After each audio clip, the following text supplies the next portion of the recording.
like to introduce also Senator Cheryl Kagan, who is the sponsor, the sponsor of the Senate bill for the foam ban, Senate SB 285. So before we get started, we're going to do some housekeeping, but why not, since Cheryl's rushing off to another meeting, would you like to say some words to everybody that's online? That would be great. Thank you, Martha. First, I just want to say thank you to everybody. You all have been so impressive and diligent and active and outspoken, and it makes a difference. I want to recognize Ryan Kirby on my staff, who is managing this bill and who's on this call, diligently taking notes for me, working at this hour, which I really appreciate. So last year, as you all know, Delegate Lierman and I sponsored this bill, and I think we had strong hearings. There was a hearing over the interim in committee, and last year it was jointly assigned to 2 committees in the House and 2 committees in the Senate, which just makes for a greater, more difficult lift in getting things through.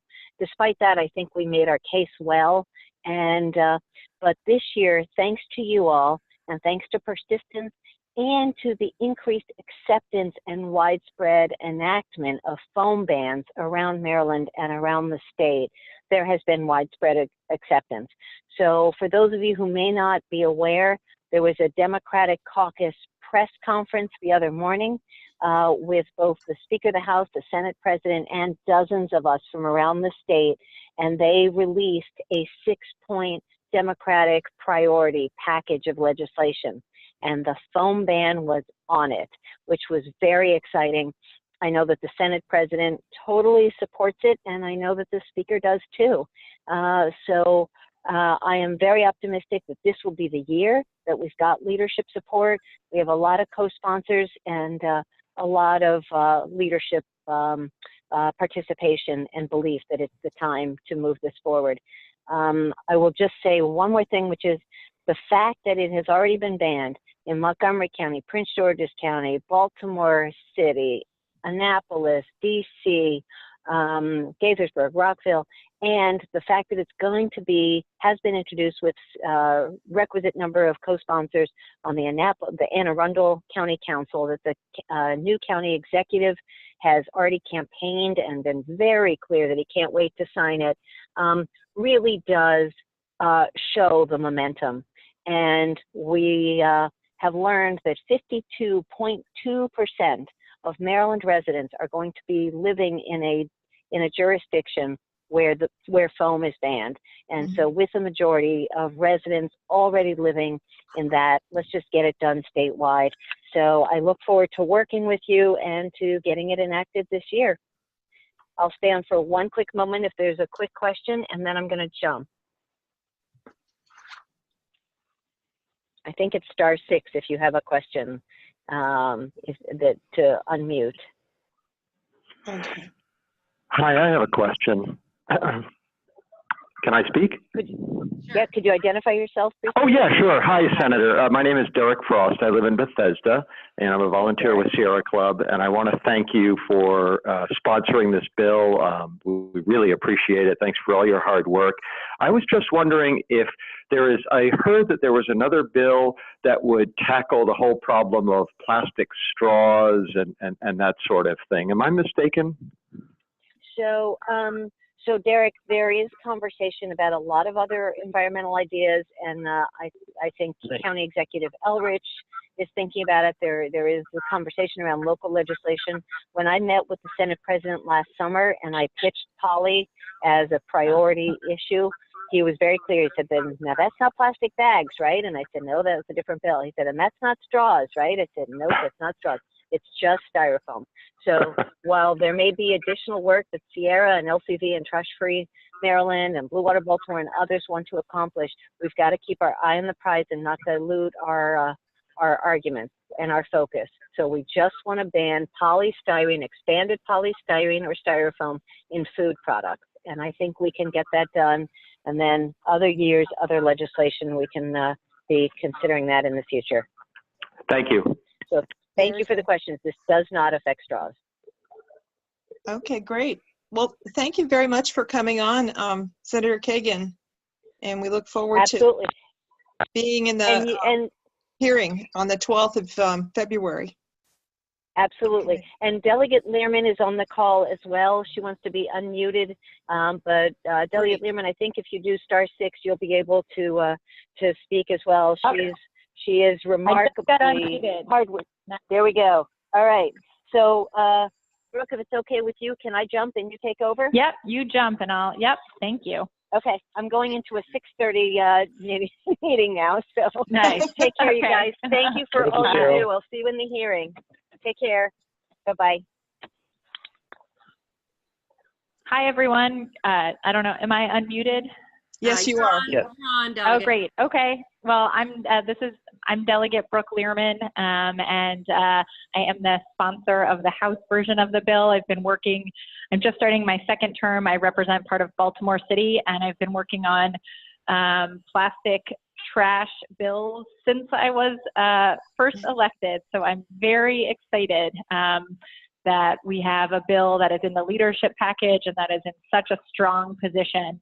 I keep telling people, we've got the ball, and we have to run it to the finish line now. So we have to make sure that we keep a lookout for anything that might block us along the way, and stay nimble, but just keep our eye on the end zone, so we can get this done this year. A couple of people have said to me, wow, how did this happen? Like, it's in the leadership package. And I say, it's folks like you all on this call. I mean, it's people who repeatedly said, this is a priority. This is an issue. We can tackle single-use plastic. Like, this is an issue that we can tackle. Sometimes it feels like there are so many big environmental challenges, but this is one that is a huge challenge, but that also we have to start somewhere. And I think the speaker really heard that. And I think in the past year, everything from the National Geographic cover, huge article and huge issue on plastics, and more reporting about the damage that single-use plastics are causing in our state, in our neighborhoods, in our waterways, and really, in the ocean and around the world. I had really great meetings with Derek Davis, the chairman of Economic Matters, over the interim, and with the leadership in the House to talk about this bill. And I had, nothing but positive news and feelings coming from them. So I'm really excited, but just can't thank all of you enough for your work on this. And I just want to say, keep your head down. Let's keep moving forward, because, we're not there yet, but we are in a better place than any plastics legislation has ever been. So now we have to get it done. And I'm really excited about it. So thank you. Thanks very much for joining us. Sure. And I'm happy to take a question or two if anybody has a question. Okay. Anybody have a question? More later after our presentation too. So. Okay. Any questions? Okay. Okay, great. Well, I do have a quick question. Oh. Is it okay if I ask a question? Who's that? This is John Merriman. Oh, hi, John. Hi, John. I'm a volunteer in the Patapsco River Valley. I cleaned up this river in the park for the last 10 years, pretty much nonstop, and I appreciate all your work. So by volume of the amount of trash I see in the river, the plastic bottles are by far probably the most numerous. So I hope that there is some legislation lined up for next year as soon as possible, as soon as the styrofoam thing is taken care of. Just start down one at a time and start, coming up with solutions to minimize the impact they're having. I hope you've got them lined up Yeah, I mean, I totally hear you. And, it's interesting. There's been a, quote, bottle bill introduced in the past, and it wasn't introduced this year, I think, because it had just not moving forward at all. People wanted to sort of regroup. But certainly plastic bottles are a huge issue. And, it's interesting, I think. Sometimes people say, well, when I'm cleaning things up, I don't see a lot of styrofoam. And I'm like, yeah, that's because it all goes into little tiny pieces. Yeah, exactly. You don't see it. Exactly. Yeah, but it's still there. It's not going anywhere. But yeah, no, I think, plastic bags. I was the sponsor of the Community Cleanup and Greening Act that would have eliminated plastic bags a few years ago. And after that didn't pass, we moved on to styrofoam. But certainly, I think that this is a really important first step, but it has to be a first step. And I'm hopeful that we can work with MDE and come up with a plan for single-use plastics more generally, and then start pushing forward. I think that we need also the various departments of waste in the counties to start talking about how much this costs. How much it costs to clean up, how much it's, we're running out of landfill space. We don't want to be incinerating this. So there's a lot, I think there's a lot going forward, but I think that styrofoam will be a really good, I want to make it like a jumping off point, not okay, we're done with that point. But, it's exciting too. Like if we pass this, we'll be the first state in the country.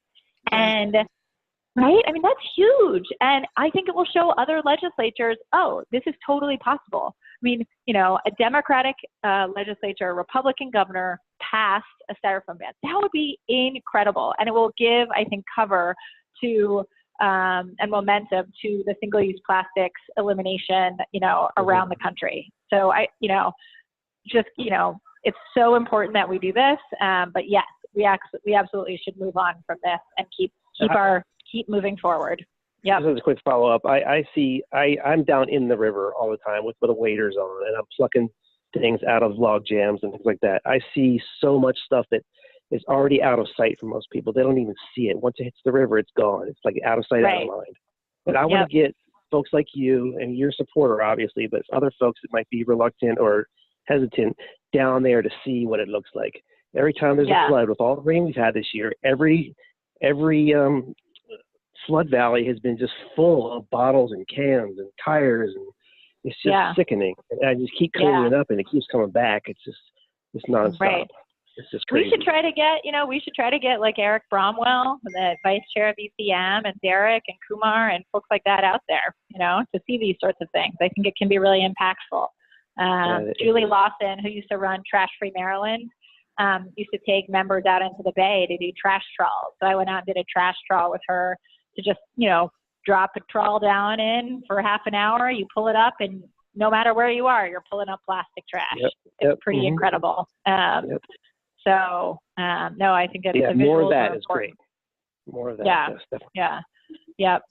Well, a huge thank you to all of you. I really appreciate it. I look forward to meeting you if I haven't met you in person. Our hearing is on Tuesday, and it's a huge hearing. It's 2 committees. We're going to be in the joint hearing room for the first time ever, and it's really exciting. So thank you for all you do. Thank you very much. Thanks for coming on. Yep. Yeah. Of course. Take care. Okay. Bye-bye. Okay. Terrific. With that great launch by the 2 sponsors, I want to give an overview here of what we're going to be covering and do a little bit of housekeeping here. This is kind of the outline of what we'll be talking about, the big picture, the environmental impact, the success of the bans in Maryland, what's in the bill that we're promoting this year, and what you can do to help. And with them, what we want to do, because we have a lot of people on, we'd like to keep the questions for the end. But if you have a question while we're speaking, put it in the chat. And Zach is going to keep track of all the questions. So at the end, we'll start with the chat questions. Zach, do you have anything to add on the whole question issue? No, that sounds good. When we get to the Q&A period, you can also feel free to hit the raise my hand option, and we can call on you after we go through the chat questions. That's great. Okay, good. So with that, Sydney, would you like to start? I sure would. All right. Well, plastics have been around for a long time. And those of you that might be old enough, you might remember the classic 1967 film, The Graduate, where Dustin Hoffman's bewildered character, Benjamin Braddock, is taken aside by a family friend at his graduation party. Plastics, the older man says to Benjamin. There's a great future in plastics. Think about it. Well, the benefits of plastics are undeniable. It's inexpensive, lightweight, easy to produce, and virtually indestructible. So who would have thought that this miracle substance, which is central to every aspect of our lives, would emerge as one of the world's greatest environmental challenges in the 21st century? So all of the plastic ever produced, 9 billion tons, still exists. More than 40% is packaging, so bags, bottles, straws, food wrappers, and food containers. And these are all just used one time for a few minutes and then discarded. Most of these single-use products end up in landfills, incinerators, or in the environment. Only 9% of it has ever been recycled. And despite the growing concern that we are overwhelmed with plastic waste, production is skyrocketing. Half the plastic ever manufactured was made in the last 15 years. Our waste management systems haven't kept up with our expanding throwaway culture. As awareness of this plastic crisis grows, governments, NGOs, activists, everybody who are concerned are implementing a variety of policies to do something about it. And one solution is to ban single-use products that can be easily replaced by sustainable alternatives. Next slide, Martha. So the plastic pollution crisis is a growing concern, particularly as it impacts the world's oceans. Marine researchers discovered large patches of trash thousands of miles from land at least 20 years ago and began to research the problem.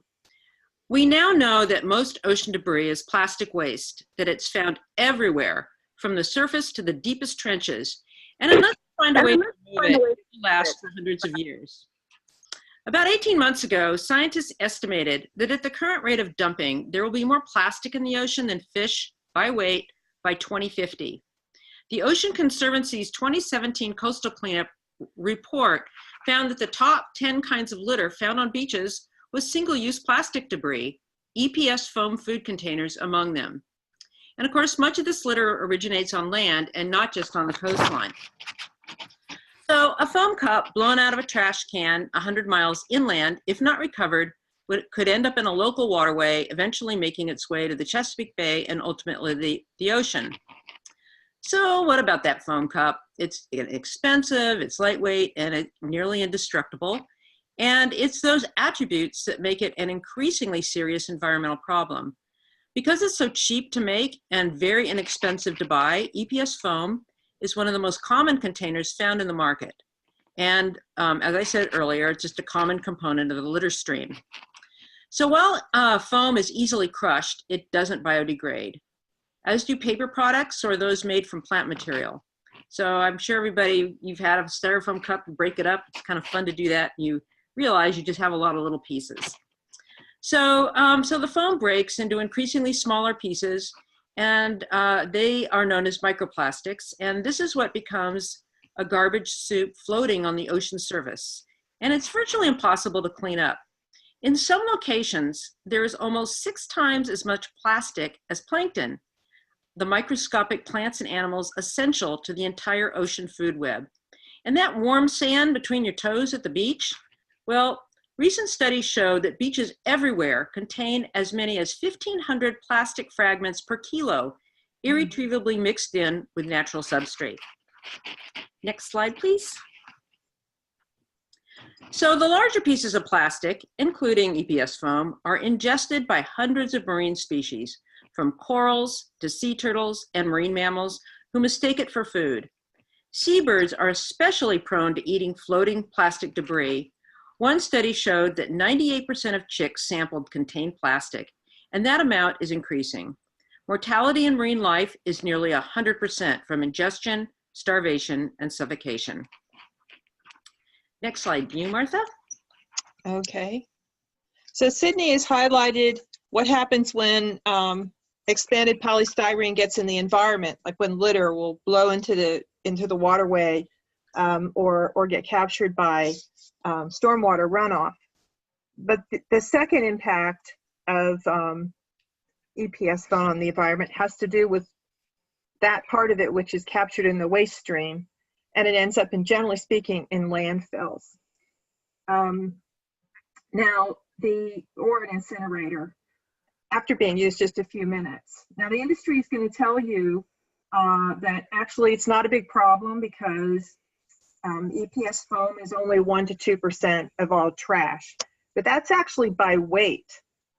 And as you know, expanded polystyrene, which, styrofoam, is actually like 95% air, and the volume is much greater. And I just wanted to show you this picture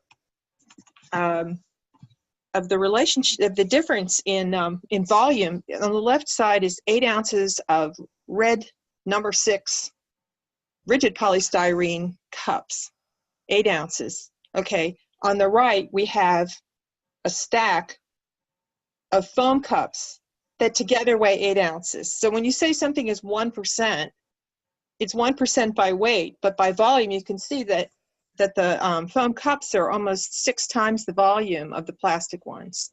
So those statistics completely understate the impact of foam. Now, in Maryland, there was a statewide waste composition, waste characterization study that found 1.5% of municipal solid waste by weight was EPS, but as a percentage of the stuff that couldn't be recycled or diverted, it was 4.5%. And again, that's still by weight. So it's actually in volume quite large amongst all of the commodities that could end up in the landfill that can't be recycled or composted. Now, Maryland's Zero Waste Plan from 2014 actually suggests, as part of the plan, that there should be a ban on products that are not economically or technologically feasible to recycle. Now, which leads me to the next point. EPS foam food containers are not actually recyclable. The industry will insist that the containers are recyclable, and there's the technology to do that, but they're almost never recycled for practical and economic reasons. First of all, the used food service foam would have to be very clean to be recycled. Any kind of food contamination makes it not recyclable. If any of you have been to single stream recycling facilities where everything is commingled, you can only imagine what happens to a foam cup. It breaks into these little bits and pieces, and those little tiny pieces of styrofoam get mixed in with the bales of other commodities that are actually worth a lot more. It's also very expensive to transport. You think about a whole semi-truck full of foam and how little it weighs. They're mainly transporting air, so it gets very expensive. And then there's no market for the collected material for recycling. Now, New York City passed a foam ban, and that went to court. They came up with a finding after extensive study and analysis. This quote at the bottom: food service foam cannot be recycled in a manner that's economically feasible or environmentally effective for New York City. And the courts have actually upheld that determination and said it was not arbitrary, capricious, or without merit from the facts. So for all intents and purposes, it really isn't recyclable. Now, what you will see, though, the Expanded Polystyrene Alliance, which is located in Crofton, Maryland, in Anne Arundel County, has a map showing that 6 drop-off centers where you can drop off styrofoam for recycling in Maryland. They're mainly for block styrofoam packaging. The one on the right is the one in Crofton, and there's the sign there even says we don't accept food containers. The other ones all say they have to be completely clean. So for all intents and purposes, foam food containers are not recyclable in Maryland. Now, add to the argument here, for a good reason for banning them, is that there are actually quite a few affordable alternatives that are widely available, and they're already in wide use. Now, in Prince George's County, before they passed their foam ban in 2015, the Sierra Club did a study. We selected 186 restaurants at random from a list from the Public Health Department and visited them and looked at all the different kinds of containers that they had. And we marked down whether they were plastic, paper, and so forth, the plastic, what number they were, if there was styrofoam, and so forth. There was some aluminum. And so the pie chart on the left shows that of these 186 randomly selected restaurants, which included sit-down restaurants, fast foods, and carryouts, 72% had a mix of foam and other types of containers, and 25% had no foam at all. There are only 3% of the restaurants that exclusively used foam. So it's not as if this switch out of styrofoam is going to completely change everything happening in these restaurants in terms of containers. They're already using other kinds. On the right, you have a bar chart showing the percentage of these restaurants that have the different types. Like I said, 3/4 had at least one EPS container, but 81% had a recycled plastic, and 63% had paperboard. And all of your pictures are eclipsing the last one, but I think that's aluminum down there on the right side. Anyway, so that's the point, is that there are a lot of other alternatives out there that are affordable and available that can replace styrofoam. So, okay, our next important point is that foam bans in Maryland have already been shown to be effective. We have data from Prince George's County and Montgomery County. Both of their bans went into effect in 2016. And in this picture, the map on the left shows the location of the 45 shopping centers where we contacted 465 businesses in 2017. And on the right, well, we did it actually in the spring and then again in the fall. We went back to the ones that had foam in the spring to see if they still had foam. So the purple bar is the first visit and the blue one is the second visit. So the first visit, 3/4 were in compliance. That was a little less than a year after it started. And then after the visit, 6 months after our visit, it was up over 90%. It's very interesting, by the way, that, I mean, the bans in both counties affected not just restaurants, but also retailers. And, you know, pharmacies like Walgreens and CVS, and they apparently did not get, you'll see from the Montgomery results, which come next, that the pharmacies actually were the least aware of the ban. Here's Montgomery County. And you can see, you know, again, the little dots on the left side, that's where the 38 shopping centers were, and they reached 328 businesses in early 2018. And they had a pretty high compliance rate, including Gaithersburg, which we surveyed intensively because that's in the district, in District 17, which is Senator Kagan's district, and also Delegate Kumar Barve, head of the Environment and Transportation Committee. There's very high compliance rate there.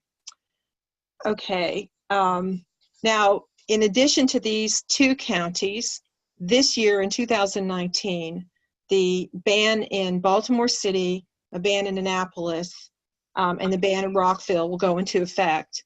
And as I believe it was Senator Kagan said, Anne Arundel County actually passed a foam ban last year with the county council, but the county executive, now ex-county executive, vetoed it.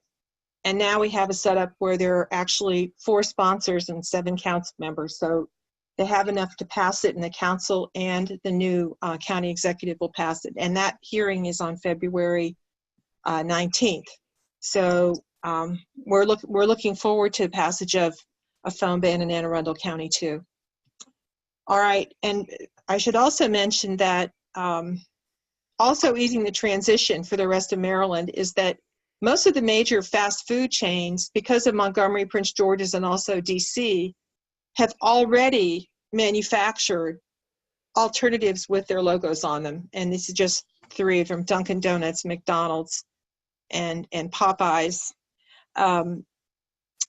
Dunkin' Donuts and McDonald's have committed to getting rid of all foam in all of their businesses in some future year. I can't remember if it was 2020 or 2021, but there are a lot of the big chains now that are doing that. So let me just mention before turning this back to Sydney about what we can all do. What is in the bill? So it bans provision or sale by person or food service business or school of expanded polystyrene food service products. So that means that not just restaurants, but retailers. Like if you went to the dollar store, you shouldn't see any foam products for sale in the dollar store either. It includes meat and vegetable trays and egg cartons, and you're not allowed to provide food in those products. There's a couple exemptions. One is for containers filled and sealed before they were received by the business, or filled and sealed outside of the state. And they have an exemption for raw, uncooked butchered meat, fish, poultry, seafood, packaged in the store, like in the butcher or the seafood department, for off-premises consumption, like at your grocery store. Interestingly, the Annapolis ban that's going to affect later this year does not have that exemption. And we do know that there's several chains of supermarket that actually don't use styrofoam meat trays anymore. There's no particular reason why styrofoam would be better than a recyclable plastic tray. The ban does not apply to non-foam polystyrene products. So polystyrene can be in a foam form or a rigid plastic form, number 6. You've probably seen clamshells made out of number 6, but those are not affected by this thing. The education campaign is to be conducted by MDE, and it starts pretty soon, January 1st, 2020. County health departments enforce it in the course of their normal inspections, and there is a fine not exceeding $250, but they have to give a warning first. And a temporary waiver can be issued for up to a year for undue hardship. It has to be something that other businesses would rarely experience, some real exceptional case. And so far, to the best of our knowledge, such a temporary waiver has never been issued in Prince George's or Montgomery counties. So, but it's there. It helps with people to support the bill. So, Sydney, would you like to talk about how you can help? Sure. Let's see, I have to go off mute. Oh, there we go. Okay. So, how you can help with this campaign? Well, number one, respond to the foam ban action alert and call your elected officials. So, you see for those of you that are not on video, if you go to the sierraclub.org, the Maryland website, you can get the action alert. And as of Tuesday, over 1,100 people had sent an action alert. And I actually was in Annapolis today, and I learned that lawmakers are really hearing you. People are talking about this. So the action alert is very effective. So please tell people about it. And if you haven't already sent one, please do so. Another thing you can do is come to a foam ban rally with Senator Kagan. That's going to be this Sunday, February 3rd from 2 to 4 p.m. It's going to be at Dawson's Market in Rockville. And our featured speaker is Dr. Michael Goncier. If any of you have seen the award-winning documentary Plastic Ocean, he is the featured scientist in that. He's going to be speaking about plastic pollution in the oceans. Third thing you can do is write a letter to the editor, if anybody is interested in doing that.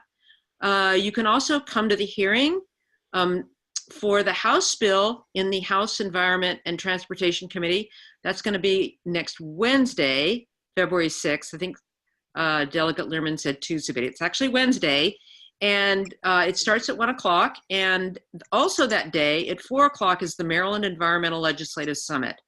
And there's also going to be a wonderful speaker at that as well. You can also come to the hearing the next week in the Senate Education, Health, and Environmental Affairs Committee building, in the Senate building. That's on February 12th, which is a Tuesday, and that also starts at 1 o'clock. And then you can come to Lobby Night in Annapolis. Sierra Club has a Lobby Night. This year it's going to be February 25th from 4 to 7 p.m. It's a lot of fun. You actually go and talk to your delegates, not just about the foam ban, but all of the priority bills that our chapter has. And also you can help spread the word. That's really important. Tell your friends, your family on social media, etc., to do all of these things. And thanks a lot for joining us tonight. Let's make Maryland the first state to ban EPS foam. So we can open up for questions. I just want to mention, Sid, before we go to the next slide, is that the hearings are actually, you can watch them online. If you go to the General Assembly webpage and you go to the committee, the place where all the committees are, they have live streaming of all of the hearings in case you don't want to go to Annapolis, but you'd like to listen in. They can be very long, though. It depends on how many different ones are on the agenda. Yeah, so if anybody's a C-SPAN fan here, just switch from C-SPAN to the General Assembly. So, Zach, what questions do we have? So it looks like we just have one in the chat, and a quick reminder to everyone, if you have a question, feel free to type it into the chat or hit the raise hand option and we can call on you. If you can't find the raise hand option, feel free to type in the chat that you have a question and we can call on you that way.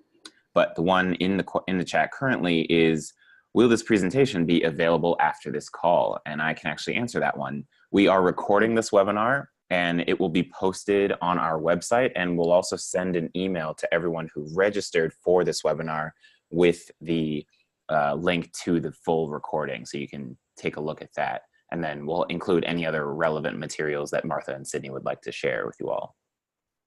The next question is, do you have a handy fact sheet that we could share with friends and relatives?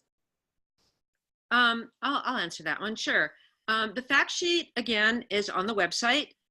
You would, I think, go to, if you end up at the homepage, go to legislation, and there, this is a priority. So you would scroll down and you can read the fact sheet for the foam ban.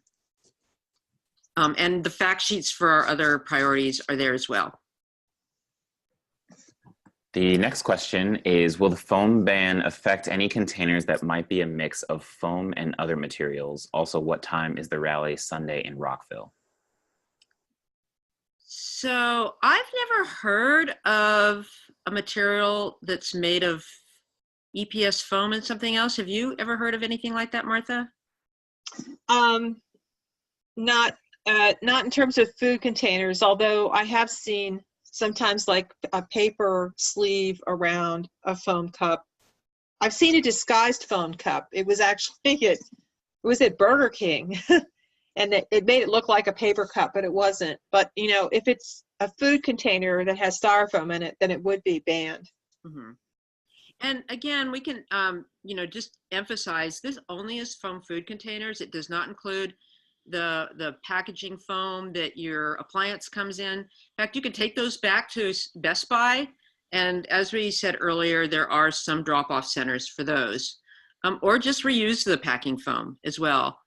As for the rally on Sunday, it's an indoor event. It's not going to be outdoors, and it is from 2 to 4. Again, it's at Dawson's Market, and I think that's 225 Beale Street.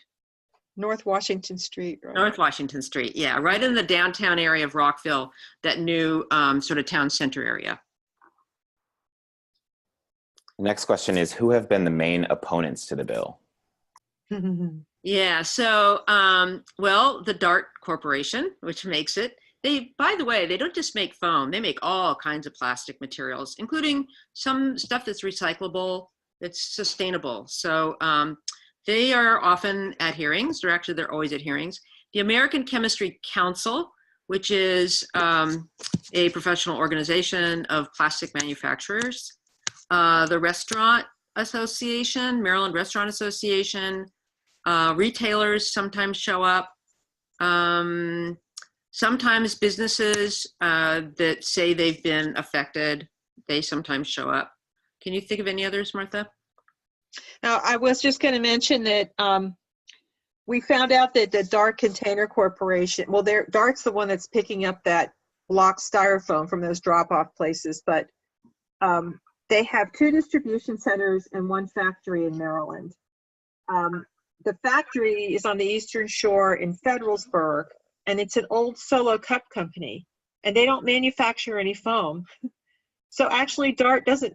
They testify that they have 600 workers in Maryland at those 3 facilities, but the facility on the Eastern Shore only manufactures the alternatives that would be in greater demand if foam was banned. So Dart employees in Federalsburg may actually benefit from the foam ban. Apparently, it's all manufactured outside of Maryland. The next question is similar. What arguments can we anticipate from opponents? Aha. We have a slide on that. Shall I flip it? Sure. Whoops.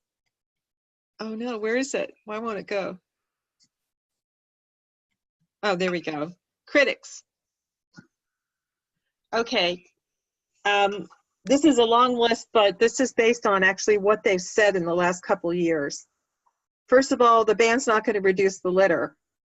The people will just litter with other recyclable and compostable things, and it's true.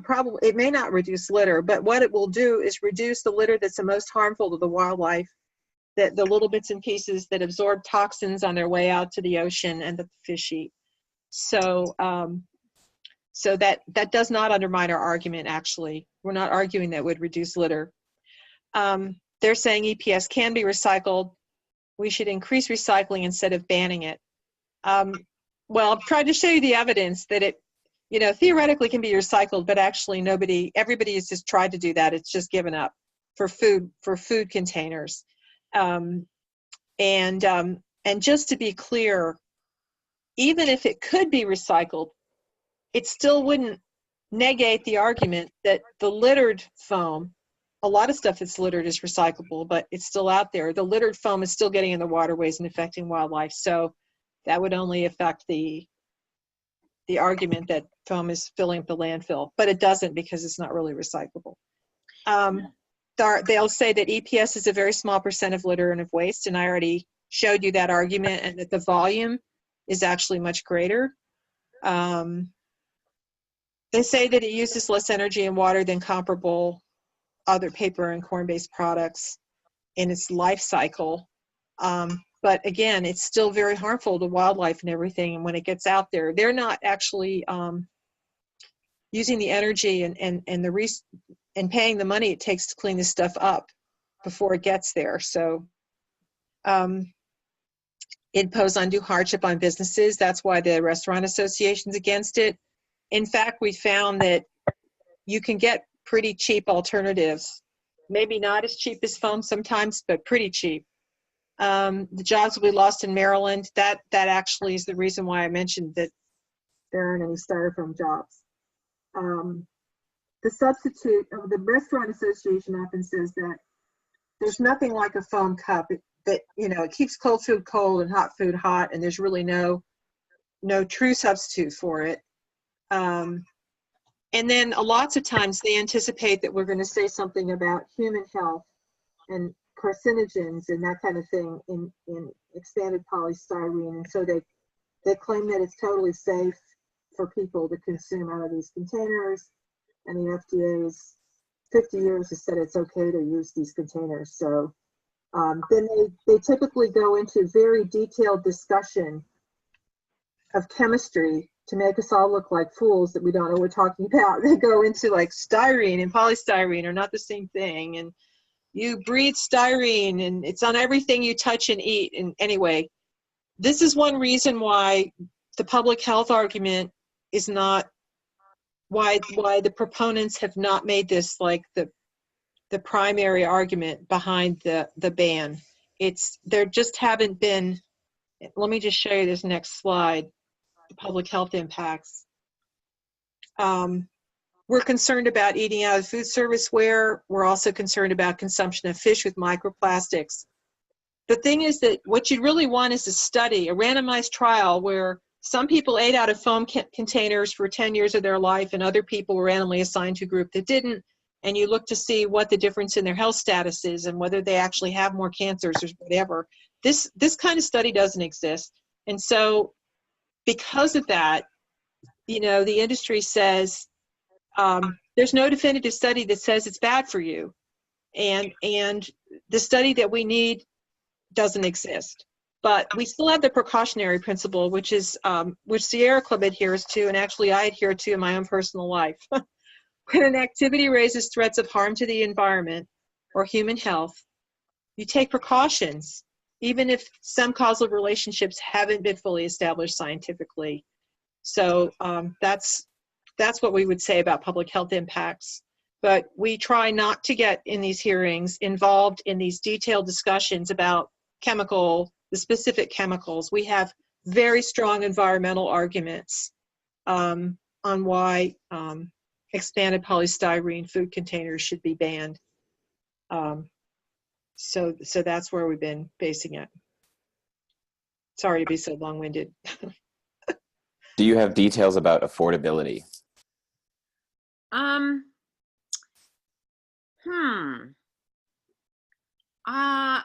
We have done price comparisons when we've been asked by businesses and by lawmakers. And some of the alternatives, such as compostable ware, maybe some of the foodware made out of bamboo, is more expensive.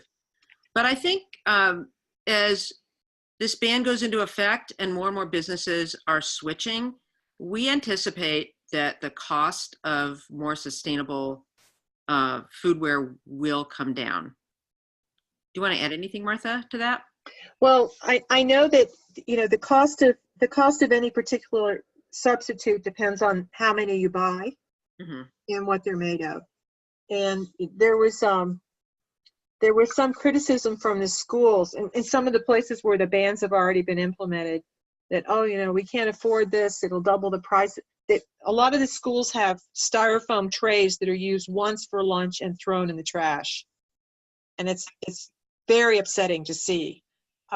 Anyway, in Prince George's and Montgomery County, the schools substituted something else. And at first there was great concern that it was going to double the cost of one element of the budget. But in fact, Montgomery County found a substitute that's kind of like your pressed cardboard, and it has little dividers in it that replaces the foam for the same price, 3 cents. By buying a large quantity, they got it for 3 cents, which was the same price as the styrofoam. So it depends on what kind of container you're looking at, but they do come down in price when you buy in bulk. And Montgomery County is it might be even the largest district in the state. They've offered to help small counties get in on that lower cost for bulk buying. Yeah. That has been a question that that lawmakers have asked about. So we've been able to answer that one. And we should mention that in the course of our research, we discovered that Caroline County the schools have all compostable bowls and cups and plates and reusable trays, just like we all had when we were kids. Reusable trays that are washed. So that's also an option. What should we do to encourage retailers to not use foam in packaging? I think there's a couple things. One is don't buy products that are, if you can, that are packaged in foam. Another would be to return foam packaging. Like I've taken stuff back to Best Buy, and they take it back and, presumably reuse it. I one time saw a video from Subaru where they talked about receiving car parts from factories in Japan packed in styrofoam and large styrofoam packaging to the factories in the United States. And when they're remove the product, they send the packaging back, and it goes back and forth like 10 or 12 times before it finally degrades or they can't use it. But reusing it is a really important thing. So avoiding buying stuff if you can, and if you do need to buy packaging, return it to the retailer. And I've actually gone, say, into stores. I think I bought some earphones or something, I can't remember, from Verizon. And before I left the store, I took it out of the package and I gave it back to them. And I said, this, and it was excessively packaged. And I pointed that out to them. And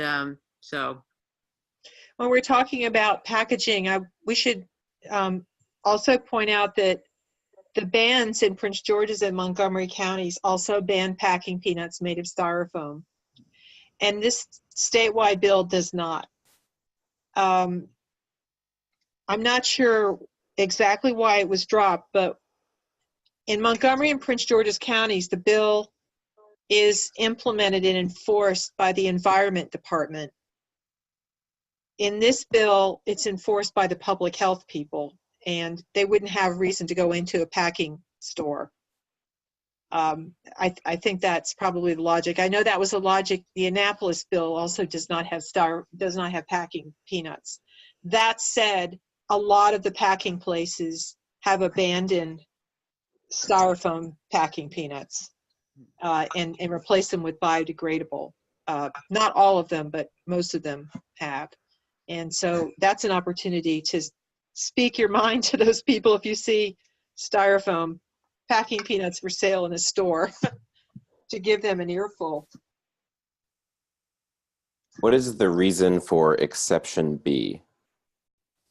I don't remember what was That that? was the meat trays, right? I think so. Oh, exception, a raw, uncooked, butchered meat. Actually, Sydney and I think that we didn't want to rock the boat because that's the way it was, but we would have been pretty happy if they had not exempted them. And the Annapolis bill does not.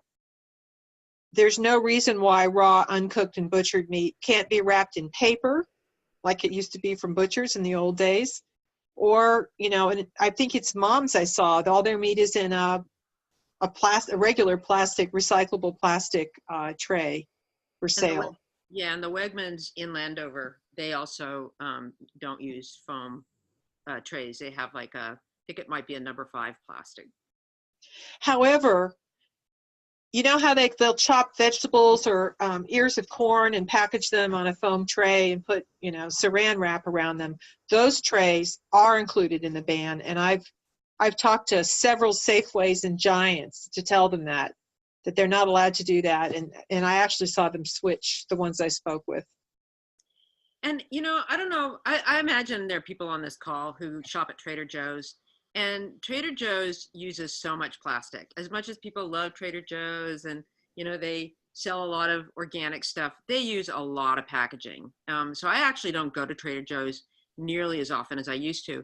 But there is also a campaign and they do listen to their customers. So, if you're also annoyed by all the packaging at that store, with that chain, you should go to the website and let them know, because I do think that they do listen to customers. And the other thing I've written to Trader Joe's about, and that is that they sell way too much bottled water, plastic bottled water. Right. Are there any opponents to the bill that don't have monetary benefits to the use of foam? I can't think of any. I can't. Yeah. All right. What are associated costs of this ban, public and private, and who bears these? I think the fiscal note associated with the bill, and I think the one at least last year indicated there wasn't a cost. The only cost was the education campaign that MDE had to do. But in terms of if it makes if it could raise the cost of your restaurant, your takeout at the restaurant by a couple of pennies, if they decide to go for like a higher grade compostable container, or depending on what container they decide on. I should have mentioned on the implementation of the foam bans in Prince George's and Montgomery counties that there was very little resistance. Once the businesses knew about the ban, there was very little resistance. And at least in Prince George's, up to now, no one's actually been fined. They get a warning. And I think the biggest issue is people have to remember that in businesses, there's a lot of turnover of managers and workers and the businesses themselves at a given address. And so you can't assume that anyone you come and talk to there really is aware of the ban. You have to continue advertising the ban and what's included in it because of that. Otherwise, and that occurred to me, I mean, that actually happened to me, is I went into a CVS where I knew that they'd taken the foam 6 months ago after I spoke with them, taken all the foam off the shelf. And it was back because there was a new shift manager, and some customer complained that they were out of foam cups, so they ordered them. So you have to keep reminding them. But it's been once the businesses know why, and because there's so many substitutes, especially the retailers, there really wasn't a problem. I have a question. I'm not online. I'm on the phone only. Is that okay if I insert myself here? Sure. Sure. I'm John Merriman again. So what about federal facilities and contractors, federal contractors who may purchase things out of state and then bring them to their buildings? Is there exceptions for those, or are they also included in this ban? Well, I think if they probably purchase, like for example, if they lived in Virginia and were having a party in their office and brought foam plates, I don't think there'd be anything we could do about that. However, yeah, go ahead. I was just saying, my company has coffee cups sitting here by the coffee machine, and they're all styrofoam. And I don't know where they actually purchased them, if they're local or they're, we're a company that's all over the country. So it may have them shipped here, FedEx, UPS, whatever delivers them to here from wherever. Well, maybe you and your fellow workers can tell your managers that you don't want. I do that. Those there. Well, that happened to me, John. I actually belong to I'm in Bowie, and I belong to a sport fit in Bowie that's about 3/4 of a mile from the Anne Arundel County line, and Anne Arundel doesn't have a foam ban yet. And every time I went in to go swimming, they had foam cups, and I talked to the man, and they're in Prince George's County. And I talked to several managers over and over again. I even taped a little poster thing up against the wall by the coffee pot saying, these are illegal. They bought them. They bought them in Anne Arundel County, just across the line. Well, sure. An inspector mysteriously showed up and told them to get rid of them, because this bill, which is very similar, you're not allowed to provide food. It's not just selling them. You can't provide food, including providing coffee. Okay. In a foam cup, no matter where you bought them. So as far as going, bringing them in from Pennsylvania or whatever, if you live on the other side of the boundary in Maryland, if this went into effect, if you were serving something to the public for free or for buying it, you can't do that for purchase. But for places like Social Security and other big federal buildings, I don't know if we have any jurisdiction over them or not, and they could do what they want. I'm just curious if this. I don't think so. Although I don't know if a county inspector could actually get into one of those places, but it applies to cafeterias. Sometimes there's big companies that have cafeterias that would apply to them. Mm-hmm. Oh yeah. Even though they're a private company, and. So we're starting to run after 8. So how about if I see a couple more questions up on the chat. Yeah, they keep increasing. Yeah, so somebody asked about food packaging banned in Montgomery County except for raw meat trays. Is all foam food packaging banned in Montgomery County except for raw meat trays? I noticed Harris Teeter uses foam trays for walnuts and almonds. I don't know if it depends where maybe I'm not as familiar with I can answer that. Hi, it's Amy. Oh, hi. So if the food is brought in from out of state, they're allowed to use the trays. Mm-hmm. So, for example, I was in Giant the other day in Bethesda, and every piece of meat and fish and chicken, and you know where all the chicken comes from, right? The Eastern Shore. It's all on foam trays and covered in plastic. And so is the meat. I don't know where the meat comes from, but and then the eggs. And I spoke to the manager. They had 3 different types of egg cartons, and one of them was foam. And they were going to get rid of them, actually. But, if those eggs came in from another state, they were allowed to keep them in foam. So there's lots of loopholes that really need to be closed. Mm-hmm. Yeah, the egg cartons, anything that's packaged outside the state or packaged in foam, like those instant soup things, it's packaged before it reaches the store, is exempt. But the exemption for the meat trays is actually applies to meat that's wrapped up in the store for taking out. So that's a really glaring exception. What infuriates me is the Eggland's Best eggs. They're always in foam containers, and I just wish we could ban them. So we have another question. Can we ask if there are other anti-plastic pollution campaigns to alert the group to? Well, I know that Howard County is trying to get permission to impose a fee on plastic bags in the county.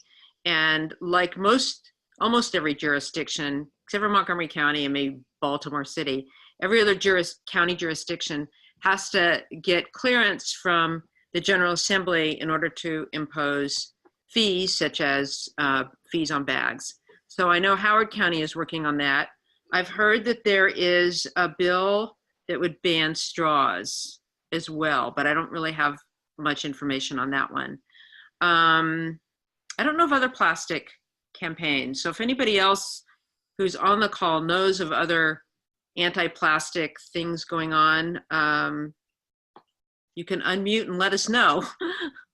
I was just going to say that the plastic implement issue in these bans, it's a really good issue for a local bill. And what's happened here for the statewide ban is because we had these bills at the local levels and got them through and implemented, and everyone could see it wasn't the end of the world when they were implemented. We've been able to keep spreading it, so now the state wants it. It's very unusual for something to start at the state level and trickle down on these waste issues. It usually goes the other direction. So if you think there's an opening where you live in your county or your city, municipality, it's something that you could really make a difference on, and maybe it would spread. Mm-hmm. We can't stay. I see there's 14 more chat questions, I think. Oh no, I think we got all of them. Oh, okay, good. There was just a couple of other comments, which most people probably can see, because these are, there are some other waste bills that are coming up. For example, there is going to be a waste bill that would regulate, if it passed, which I don't think it will this year, but it'll definitely bring up the conversation. A lot of people don't know, or maybe haven't thought about, what happens to artificial turf when its 8 to 10 year life cycle is done. That's a lot of turf. After it's torn up, it's not properly disposed of. And so there is a bill that would regulate the disposal of artificial turf. I think there's going to be a mattress regulation bill again. And there may be some other things. It's pretty early in the session that will come up that we haven't really heard of yet. Oh, someone made a comment that stuff that's packed out of state is exempt because it would interfere with interstate commerce, which is controlled by the federal law. Well, that's actually a good point. So I don't see anything else on here. So should we wrap it up, Martha? Yeah, and if you have any more questions or suggestions, you have our email addresses here. I did see one earlier request that we post the opposition arguments. So I think that was Anka, if you could email Martha or we can just email that information to you. But also, these are the opposition arguments we're looking at right here. And that will be available on when this. Yeah, this is pretty much what they say. Yeah. Just a quick clarification. I think the question was that if you could provide the counter arguments to these arguments on screen. Oh, Okay. sure. Yeah, exactly. That's what I meant. Okay. All right, well, we should wrap this up. So thanks everybody for tuning in. If you know some people who would like to view this, but we're not on tonight, you can tell people about the link when it goes up. And Zach, thank you so much for helping us out on this. Martha, thank you. for being a great partner and getting this done. And Ginger says bye too. Thank you, everyone.